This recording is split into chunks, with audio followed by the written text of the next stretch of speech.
একটা মানসিক রোগীকে এরকম পিটে পিটে মাইরে ফেলাবে, তাকে ভাত খাওয়াবে, আবার মারবে, তাকে খাওয়াবে, আবার মারবে।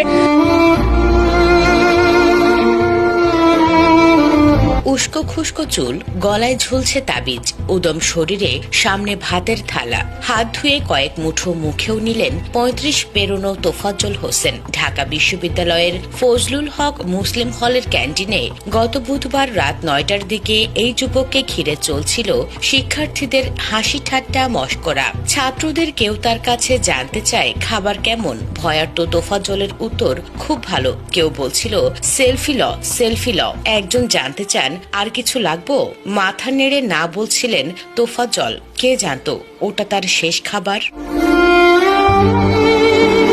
প্রেম সংক্রান্ত ব্যাপারে আঘাত পেয়ে মানসিক ভারসাম্যহীন হয়ে পড়েছিলেন তোফাজ্জল। এর কিছুদিন পরেই তোফাজ্জল হোসেনের মা, বাবা ও একমাত্র বড় ভাই মারা যান। এ কারণে